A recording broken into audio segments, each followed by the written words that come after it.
I love this story. It's about a woman who came to Arizona when she was a teenager. And she met this guy, this salt of the earth guy, and they had 5 kids. And there was some family tragedy, kind that will rip your heart out. But she kept on going. She is the founder and inspiration for Los Dos Molinos. And she begins our story by telling you what it's like to be in her family, how they look at things, and what they do as a family. She is Victoria Chavez.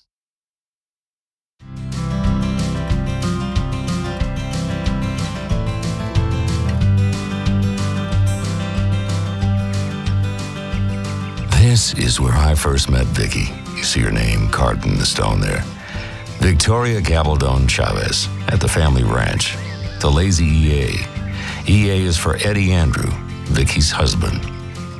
Vicky was in the family kitchen at the ranch, feeding the fire in the wood stove, cooking up a feast of favorites from the restaurants. I got up like at 4 o'clock this morning. I made masa, I made the tortillas, I peeled the apples, I made the pie. I made the pie in here because I had the stove full, but I made the tamales and I made the green chili. So, my mother was Perfecta Martinez Gabaldon, but we're from New Mexico. And then when my dad worked for the Forest Service, he retired with 39 years of service with the Forest Service. We moved to Springerville, and the fire at Escudilla was the first fire that he fought. It was one of the biggest fires in Arizona. Vicky is one of 9 children. Here they all are, except for Morris, who is taking the photograph. In the back row, Felice, Olivia, Pete, Julia, Vicky, Roslyn, and in the front row, Vicky's mother, Perfecta, her father, Juan, her sister, Confi, and brother, Estacio.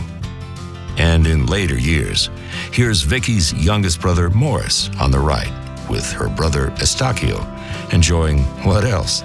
Some great home cooking. Vicky is very proud of her father, Juan Gabaldon. That's Juan on the left, overlooking Mount Baldy in this Ray Manley photograph. That was in Arizona Highways magazine. We transferred from Magdalena from our ranch to Springerville because he had to work. And he was the only man that had the horse that went to Mount Baldy. You've heard about Mount Baldy, haven't you? The highest. He opened the trail. Mount Baldy is one of the highest peaks here where they take the reading for the weather. And he was supposed to take his horse and take the weather reading and write it down and bring it back, but there was no trail. But he said there was a time that his horse, the trail, there was a canyon on the right side and a canyon on the left side, and the horse would just barely make to get to Mount Baldy.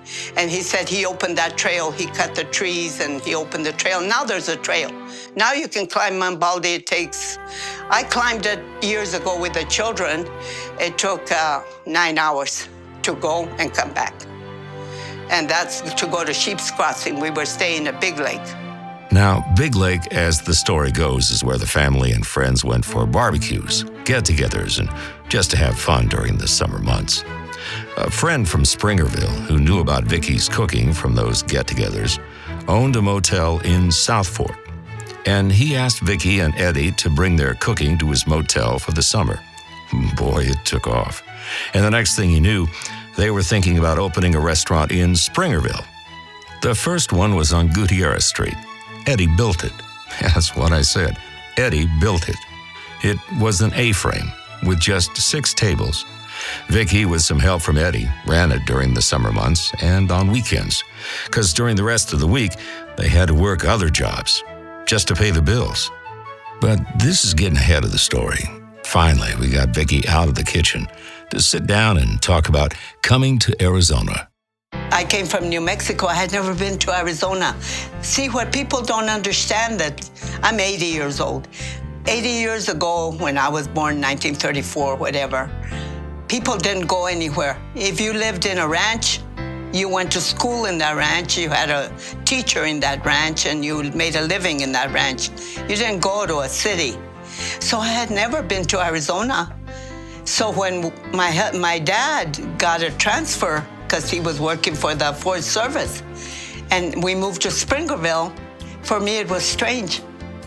Because then I was used to a little school, a little town, a ranch, and then moved to where almost you call it a town. There was a church, there was a bank, there was a post office, it was different, and there was a high school. And I was already big, see, I already was 14 or 15 when we moved. And my dad was the first man that fought the fire in Escudilla, the biggest fire in Arizona at that time. That was in 1950. How did you meet Eddie, and how old were you then? It was strange because I was in that Escudilla fire. My dad became a straw boss, and he had like 11 men working for him, or 15 or whatever. And they fought fires different from now. They took a pick and a shovel, and he gathered whoever wanted to make money and go work. And Eddie was in that crew, and my dad was his boss. And I saw him in front of the post office, I remember. But I didn't know who he was. I knew that I was going to school. But then afterwards, I became a cheerleader and a majorette, and I went to the games, and he played football. And I saw him there again, and then he said he worked for my dad. And that's how I met him. Did he ask you out, or? Yeah, we got married. I was only 18, and he was only 18. He's a day older than me. He was born July the 11th. My son was born July the 12th, and I was born July the 13th, 1934. Well, not my son, but my son was born in 1950-some. But Eddie and I were born he's just 2 days older than me, or 1 day older than me. He was born on the 11th, I was born on the 13th. How many kids did you have? I had 5 children. 2 died. My son, I only had 1 son. He died at 18. He's the one that helped me here at the ranch. And then my daughter died at 32 or 36 or something like that, and left me a granddaughter, Dominique, who you will meet. She's the one running the restaurant at South Central now for me while I'm here. Her and Sandy. I had all my brothers and sisters, so I really never learned about other families until I got a little bit older, and I realized what I had in having my brothers and my sisters as my best friends. As my mom and my dad were literally hands-on for everything. There was no wants for us. We just, not because we had all kinds of money or anything, it's just that if we wanted candy, then my mom would make it. If we wanted a car, then my dad would go out and find one for us, and then we'd have to learn how to work on it. And so everything was a unity. So I'm sure lots of families are like that. I just happened to be lucky and be one of those that had that. And I was the oldest of all the kids, so I have lots of memories. I'm the middle. Sandy and Andrew was second. Andrew passed away. I'm the middle, and then Loretta passed away, and then we have the baby Antoinette. I think they thought they had 5 boys, not 4 girls and 1 boy, because we could roof, we could paint, any chore that we had to do was all of us kids were out there. And I think that's, again, where we kind of learned, you just got to do that too. Go get on the roof, help your mom, take those rocks, pull the cement. And supposedly we were very poor, and I don't remember being really poor. I remember eating fabulous food, making tortillas. I just think also, their relationship as being together and never being a problem, being a very blessed couple, being married for 50 years. That's amazing to me now. As a child, I just thought, wow, I gotta work. I am the youngest of the family. My father would pick me up on Friday afternoons when he got out of work at like noon. My grades had to be good so that I could get a half a day off from school. Pick me up from school, I'd do my homework on the way to the ranch, and then spend the whole weekend there and come back Sunday night and go to school Monday, Tuesday, Wednesday, Thursday, do the same thing on Friday. My sister Loretta would have been the next oldest to me. She was funny. It's like you can't even believe how funny she was. And I was a little bit more of an only child by the time I was like 5 and wanted to play hide and seek or whatnot. All of my family, my sisters and my oldest sister Loretta next to me, was already doing other things. You know, my sister Sandy already had a job, and my brother was already working. My sister Cheryl was already working. Loretta was next to me, so she would be the only one that was kind of, you know, close to me, but still another 5 or 6 years age difference there. So I was kind of a little bit of an only child, kind of, with all of the other perks. And those perks came about because of this family and Vicky's cooking. I guess I always had it in me to be cooking. I remember the first thing that I ever had was a little place behind a haircut place, and I sold tostadas and tamales to go. And the room was not any bigger than maybe 12 by 12. And it had a stove, and it was legal, but it was a to-go. And I remember I had a little window. Then they moved into Springerville because we were still doing Springerville for our summers. They got the little A-frame there, which that was behind Grandpa's house. And that just busted loose. It was just crazy there, just very busy. And then we thought, let's try Phoenix again, because we didn't have one in Phoenix, not yet. And we were all older and we weren't spending our summers at the ranch anymore. The first restaurant I ever got was in Mesa. Where? It was a De Winter Schnitzel, and they threw it down. That was in I don't even know the year. And I remember the plumbing was bad. It was falling in. And one time it rained so bad and the people were just kind of walking, like standing outside on, I think we put logs or concrete blocks for them to stand on. But it had rained and it was just so much water. And we thought, we got to probably move out of this building soon, you know. But meantime, Dad was redoing our A-frame in Springerville and building the new one that Antonette's in now. Then I moved across the tracks over to the one Alma School now, the one that I have now, which has been 38 years. Oh, then South Phoenix, the history on that. Well, first of all, Tom Mick's old home is what I remember, and that's the favorite part of this story, back in the 20s. We lived in Levine. It was like a ranch. My husband always just would live out of the city. He wouldn't live in the city. How did you find that building on South Central? We used to go to church at St. Catherine's, I remember, and I'd pass it and I'd say, you know, Eddie, that house right there is beautiful. It was a hacienda. But it was a mess. It was old, broke down, fire in the basement, never a restaurant. All the windows were blown out and all the doors. And one day we were passing by and I told Eddie, look, I said, something happened to that beautiful home. And he said, yeah, it's burned. And I said, but there's a big sign that's going for sale for auction.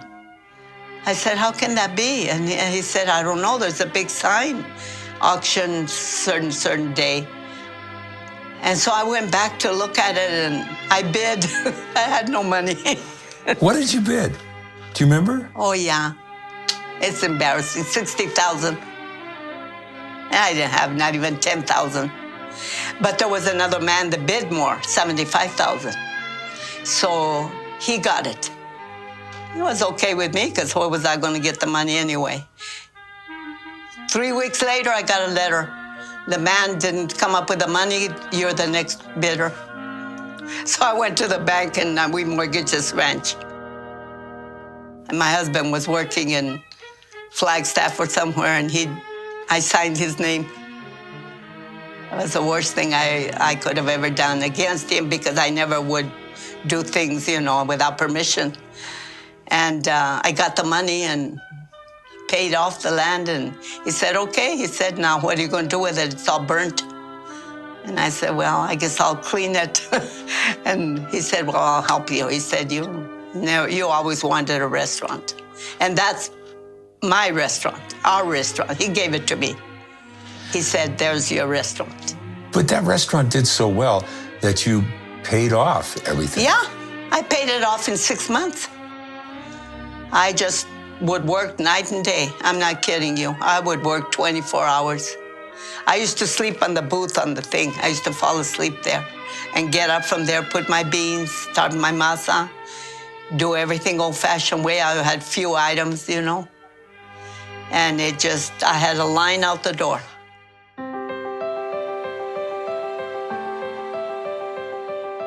My husband became an engineer because we got married real young, and he had no schooling, and he got a job for the highway department, but he was a laborer, and there wasn't a lot of money, and we had the kids, and he said, I'm gonna go to school. There's an opening coming up for an engineer job, but if I get the diploma for engineering, I can get a better job and I'll make more money. So he went to school at night, worked in the day, and got his degree, and then became an engineer. So that's how he learned how to build houses and restaurants, and everything would be okay. You know, our family was really just a normal family. A really special mom and dad that, you know, built huge amount of things with just 4 hands. Because let me tell you, my dad did not baby my mom. If I did my share, one time he told me when we were building here, and he was picking up some of those heavy things, he said, okay. He said, well, what are you standing there for? You see another man around here? Get a hold of that other truss that's over there at the end. Pick it up. You hold it while I nail this part, and I'll go and nail that part. You built this house? Out of scraps. If my dad was mixing cement, my mom was right there, you know, with the whatever other tool was. I wasn't, they didn't have me doing that as much as they should have. And they started with whatever they decided they wanted to do. They were able to do it just because the two of them together. I think when you don't have the cash, because I worked with very rich people, very, very prominent people that had a lot of money, and I would see so much waste, and I would think, God, if I had that, I could do this, this, and that, and that, and this. You know, they'd have coffee together, and there would be a small list. And sometimes the list would say, you know, you need to, the screen door needs to be fixed, you know, and sometimes it would be like, we need you to build a corral in the back. And, you know, my dad just would very quietly look at the list, and, you know, all of a sudden it'd be started, or they'd start it together. And then sometimes the list would be real long. And then I remember, like, you know, maybe that's not a time that you wanted to be in the kitchen, because they'd be having like a conversation like, come on, Vicky, I've already built the corral. Now you want a white fence around the corral. And so we'd just stay quiet and go do whatever we needed to do, because we were growing up and we were busy. No, I mean, we all had our personalities, and, you know, and if you're not liking what's happening over there, well, you go over there and do something else, because there wasn't any arguing or fighting or hitting or, you know, name calling or anything like that. Was a lot of respect in our family, and especially if mom and dad were home, because then you weren't disrespectful to anybody in our family, and we're still not. You know, we tease a lot, and kids will do that. That's all that's kids, and that's a family. But as far as knock down, drag out things, it just didn't happen in our family. How did Eddie pass? He had a Harley Davidson, was going to work. He worked at South Phoenix after he remodeled everything. And I did the restaurant, and it'd been doing good. And I would think I was here. Sandy had opened the restaurant in New York. See? And I was over there helping her to start to prepare. And I was cleaning for Sandy and helping her clean and get it ready for the inspector when I got the phone call that Eddie had had a crash, that somebody had run a stop sign and hit his motorcycle. And he flew through the air, and they said he was sitting on the side of the road, and he was okay, but see, he wasn't so okay. From there, he was lifted, and 2 days later, he lost his memory, and he had a crack on the head, a small hair crack. They said it wasn't much, but it had affected his brain. But it was only 1 month after I moved to New York that my father got hurt on the motorcycle. So that completely changed the dynamics of our family, because he never bounced back from that accident. That was a very hard day for us. I mean, as well as all the tragedy we went to. But I remember that day, I was skateboarding outside right in front of the restaurant. My mom told me what happened. She said, we got to go home because of, Grandpa just got in a car accident. And I'm thinking, car accident? Well, that automatically means someone's dead in my family. And I called my mom and I said, Mom, should I come home? We had already experienced my brother and my sister, and we had always been unity. No one was ever gone at that time. I was the first one to be gone, real gone. I mean, far away with this kind of, and my father being, hurt. She said, well, Sandy, yeah, go ahead and come home if you think that's going to make your dad, 100% again. She said, but you made a commitment, right? And what's that going to tell your son if you, close up because you've got a little bit of a problem going on here, and you want to close down the restaurant and come home, something that you've been working for all these years. She just really gave me so much to think about with those few words, because it wasn't much later that my boy, who was in 8th grade at the time, started having problems in New York. Kids were pretty confrontational. They wanted to set their ground on, what respect was there, and this is our turf. He was coming home from school, beat up and bruised, and I just saw him much more lethargic than I'd have ever seen him before. He's a very up guy, upbeat, like king of his palace. And, I'd ask him, I'm like, son, what's the matter? Is, everything okay with school? Oh, yeah, Mom, little different here. I'm kind of missing my friends, but he never, ever said uncle. So, long story short, we went back to Arizona. My mom was devastated. She had just opened her business. I think she was open about 6-8 months. And she was like, Mom, I think I'm going to come back home. And my grandma basically just told her, come back home if you want, but you're not going to fix your dad. You're not going to fix any of this. So, make whatever decision you want. And she stayed. No matter what happened, she just fought through it, That's why I say they're the most influential people in my life, because they just make it work. It's like cooking a pot of chili, Even if you don't have all the ingredients, they'll find a way to make it work. So me and Mom would take care of Dad, cook at South Phoenix, then we'd go to Alma School, then we'd work our day at Washington, we'd finish there, and then our shift would probably end around 2 or 3, and then we go and check on Dad. Now that's when Dad's at home. Dad was at a lot of other different homes after a while when it got to be a little more difficult. One doctor told me a really strange thing. As a matter of fact, Sandra's friend in New York, and he said, Victoria, I know Eddie's not going to be well because the brain is so unforgiving. And I said, what do you mean? I said, he's not ever going to be able. He said, he's at an age now that instead of getting better, he's going to get worse. And slowly but surely, 5 years later, he started, and then he slumped on the chair, and then he didn't want to eat, and he didn't know how to chew, and he didn't talk. And then slowly, and he died. I knelt to pray when day was done. I prayed, "O Lord, bless everyone. Lift from each saddened heart the pain, and let the sick get well again." Then I arose another day and carelessly went on my way. All day long I did not try to wipe a tear from any eye. I did not try to share the load of any brother along the road. I did not even go to see the sick man just next door to me. But once again, when day was done, I prayed, "O Lord, bless everyone."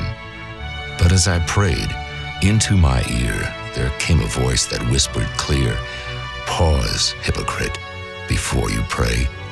Whom have you tried to bless today?" God's sweetest blessings always go with hands that serve him here below.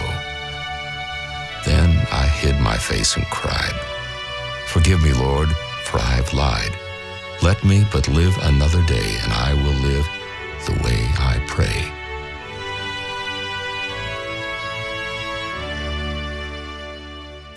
Your daughters tell me that you have a green thumb. You can grow anything. Oh, no, it's a lot of work. I know it sounds like it.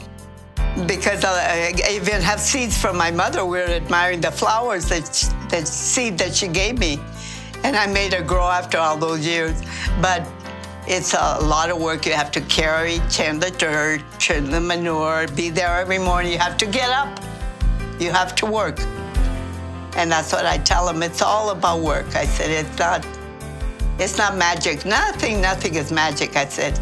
Either that or you have to spend a lot of money to get the right kind of dirt. I said, and how are you going to grow? I said, if you already have dirt and you add water and you work, you'll grow it.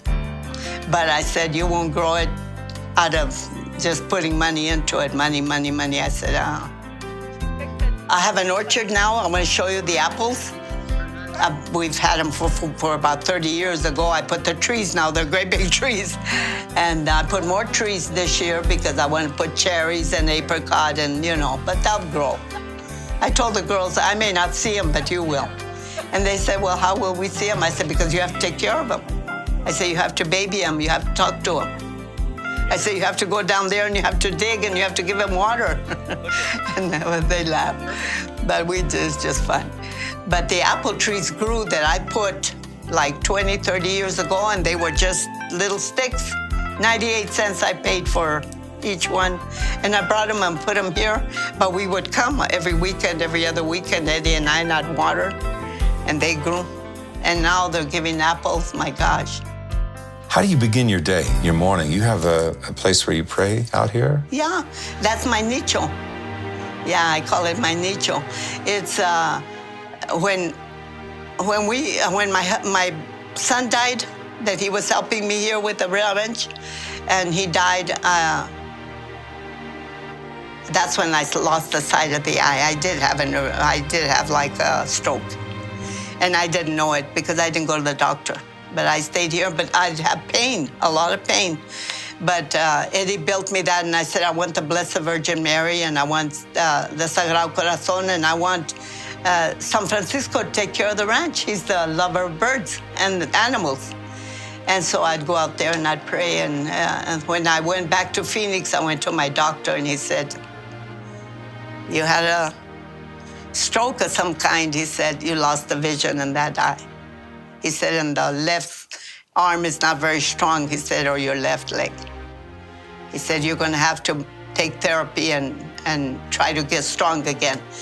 So I just kept working. How did your son die? He was playing basketball in reserve. He was helping me here, and he was coming in his truck with a friend. Around Alpine, and I believe the story, there was gravel on the road. And the friend was driving, and they slipped on the gravel and had a very bad accident. The friend didn't pass away, but my cousin and my brother did pass away that day. And the trunk went down into the ravine, and he was killed instantly. They didn't have safety belts, and he just took his head off. And then my daughter was skiing with my granddaughter. They had gone to Sunrise, and she was a good skier, and she was very athletic. All the girls were very athletic, and she was coming in and called Antoinette. And said it was slow here at the restaurant, and I'm gonna drive up and take Dominique skiing, and that was that morning. And I said, oh, great. I said, call me from, wherever. And because back then, I don't even think we had cell phones, if I'm not mistaken. Or maybe we did, and I don't remember. But then she had skied all day long with Dominique. And then when they were returning their equipment and stuff, she had called me and said, we're going to be leaving Sunrise here in about a half an hour after we return the stuff, and I'm going to come by, and are you real busy? And I was like, no. I said, I'll throw down a reservation for you right now. And so I did. And then time just started to lapse, and it was like, this just isn't right. There's just something that just was not right. And I looked at the clock, and it was like, it doesn't take that long to get from here to there, regardless of how many people were exchanging equipment. And the roads weren't too bad, and it wasn't a bad storm, so I felt something was really wrong.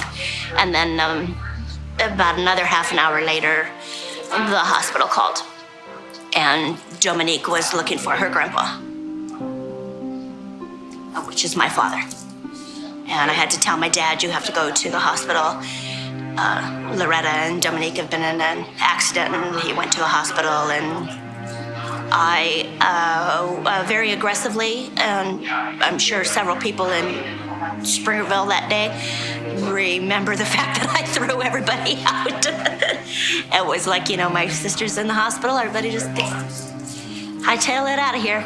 I don't care if you've eaten or if you've paid, or just move it along. Handed people boxes and just shoot them out of the way, and got to the hospital as soon as I could. I don't really remember where it was or how it happened. I blacked out. I just know that I woke up on the ground and everything was different. Her truck hit the snowbank and it toppled over and also fell in the ravine. She was killed instantly.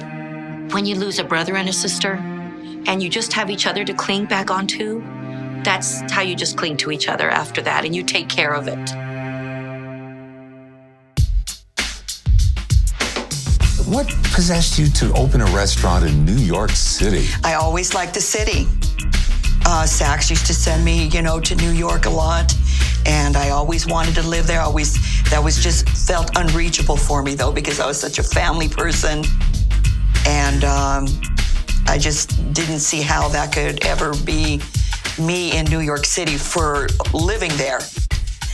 But along the way, also, I met a French man in New York City, Gilles Zonka, and he was on his way back to France, and I was going back to Phoenix.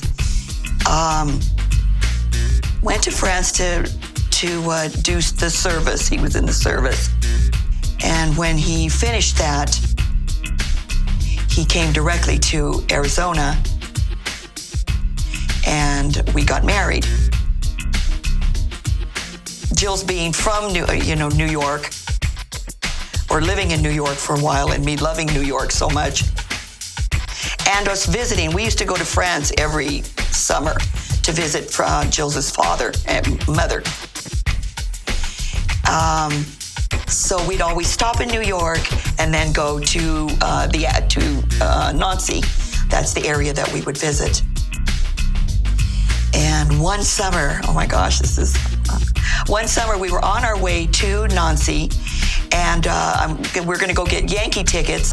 We passed by 18th Street, and there was a little sign on a window of the restaurant that said, turnkey operation. I called my mom, who was already in France. I said, there's a turnkey, Mom, on 18th and Park in New York City. And she said, why don't you give a bid? Do you know what the numbers are?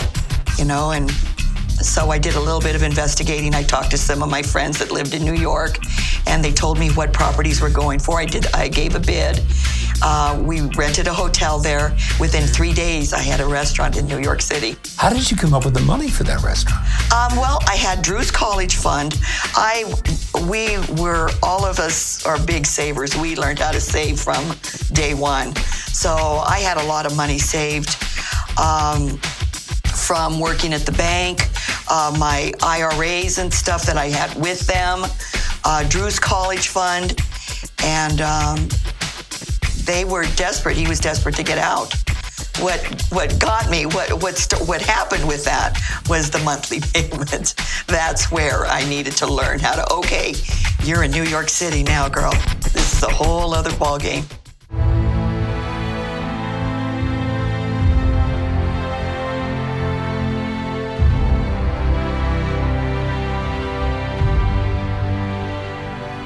She would go down there with beans and tamales and tortillas and feed the firemen and the policemen and all the workers. And she would do that because she couldn't open a restaurant. She was still cleaning the soot off of her restaurant on the walls in the bathroom.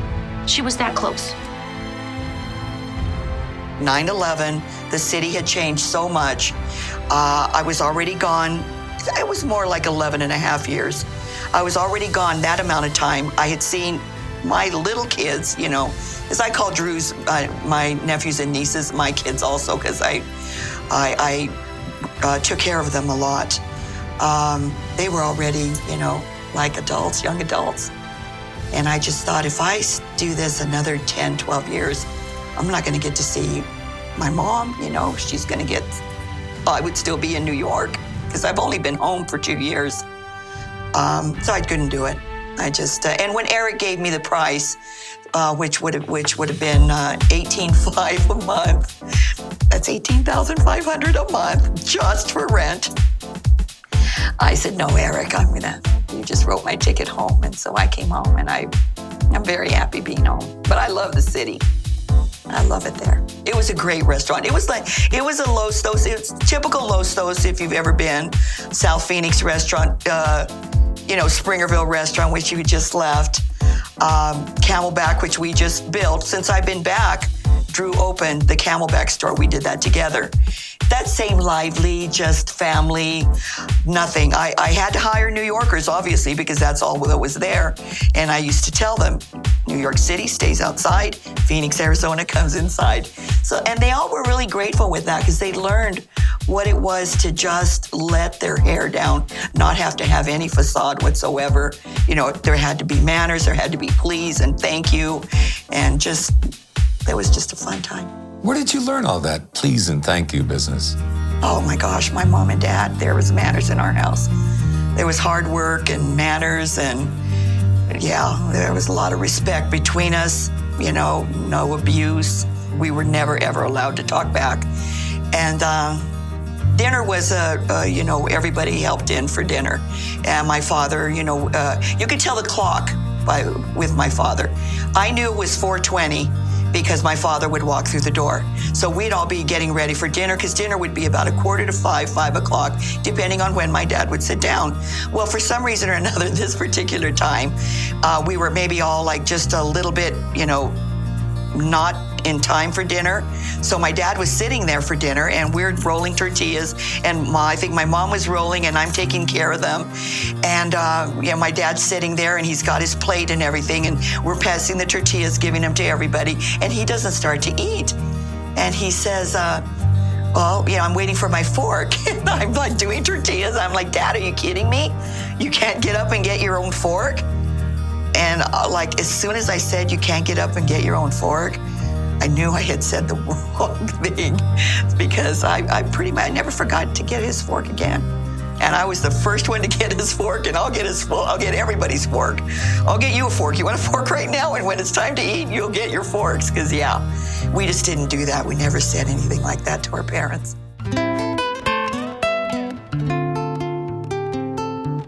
We were talking, you heard us, that I had Drew, and I had Lorenzo, I had Reina, I had Dominique with me. They're the ones that I mostly brought to the ranch. And I would tell them, you have to do your chores. You have to learn early. And life had changed already. Kids didn't have to work the way we worked.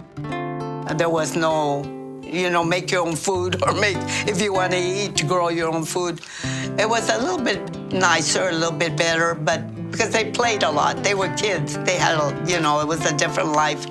And, but I did teach them. I told them, you have to learn about everything that Grandma does and Grandpa. You have to feed your animals. You have to comb them. You have to clean them. You have to clean their trough. You have to, And that's what they did. And they just tripled it. They were little. They were maybe 2 years old, 3, 4. But I think if you instill that in their brain when they're little, they grow up to know that if you want anything, you got to work for it. You can't just take take from here and take from there or hope somebody give it to you. There's no such a thing. Nobody will ever give you nothing. You have to work for it and earn it and feel good about it. And then you're okay.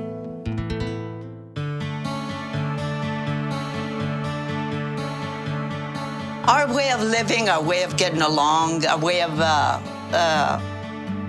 all my stuff is old. I mean, I never did go out and have a designer bring me new couches or new beds, or I just repainted whatever was there, whatever the grandmas left, whatever we gathered, whatever Eddie's family had, we'd clean it up. And white gloves for church on Sunday, and my brother would have his little suit, and You know, like I say, we didn't have a lot of money, but we knew what our Sunday best was, and then we would take it off and put it away and just have a good time together.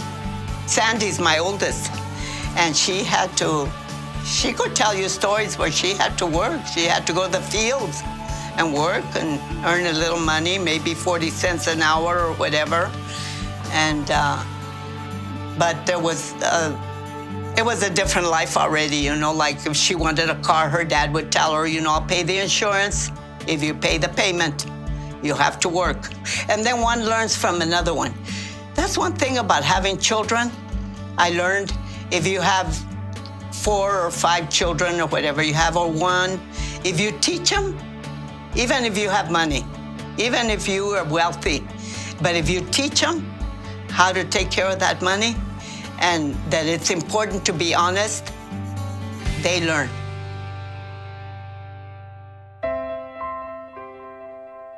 She taught us, you know, look people in the face when you're talking to them. Always use your manners. Treat people the way that you want to be treated. And I mean, I feel like the whole reason people come here and they're drawn to us or they're drawn to our family is because they know when they walk in that door, you are going to be treated like the first person that we have seen that day is going to be treated the same way the last person is that walks through that door. I guess it's just trying not to tarnish Grandma's name. That's the thing for us is we would just never want to tarnish Grandmother's name. You know, for Grandma built this beautiful thing for all of us. And it's like, yeah, we're just riding on Grandmother's coattails, but we're just trying to do it as perfect as possible, how she made it. If we can do things just how she made it, if we can make green chili just the way Grandma made it, that's successful. If you can make carne adobada the way that Grandma made it, that's successful. Because you're making things the way that a legend made it. I think all together we've pulled together and made Grandma very proud. We're doing this all for Grandma. We have a lot of pride in our family, and we do not want to let our family down. You know, the last thing we want to do is let down each other, but bigger than that is it's letting down Grandma. You know, that's devastating. She laid the groundwork and allowed us to be able to have all the utilities that we need in order to be the people who we are and still be the Los Dos family. And I know that when Grandma does pass, and Grandma will want us all to just be strong and be there for each other like we've done with all the other tragedies that we've had to deal with. And I know that strength will keep us all together, and we'll keep going just like we have. I think that's the beauty of our family, is the fact that we were all raised to be individuals and to be independent, but that we have so much pride in our family that we want to be together. We want to hold each other accountable and be tight as a family.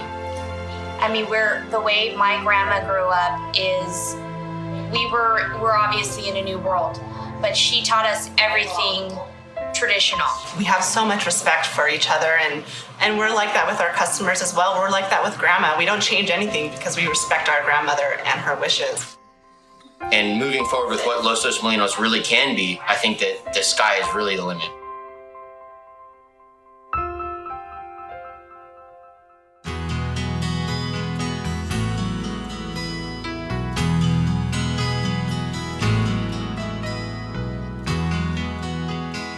I never was a chef. I never knew anything except that I liked the food that we ate.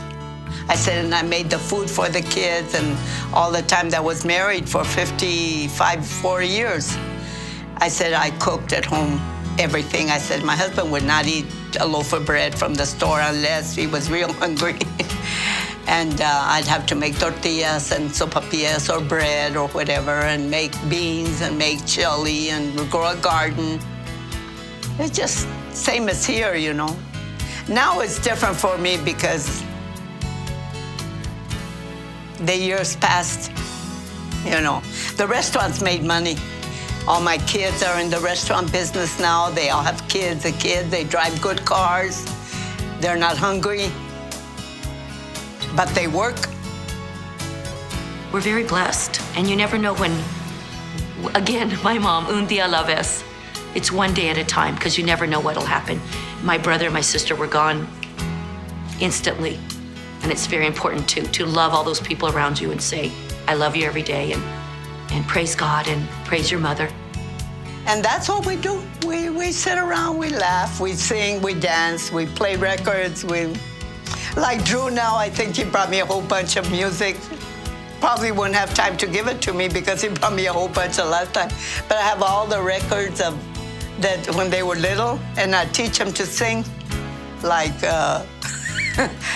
Bobby Baird, Maria Vogue, and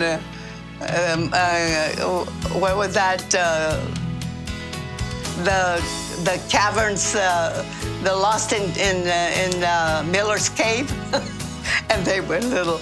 And sing that one to me, Grandma. How does it go? How does it go? And we had fun. I mean, we really. But at the same time, we do our work. See, at the same time, we had a garden going. We had to irrigate, and they were little, but they learned that there was work. They didn't have to do the work, but they learned that Grandma and Grandpa have to work. Family to me is just, love and respect for each other, and, a smiling face, and, sharing and being together. Together, we just help each other. Well, that's what family is, just loving and respecting each other, standing by each other, I would say.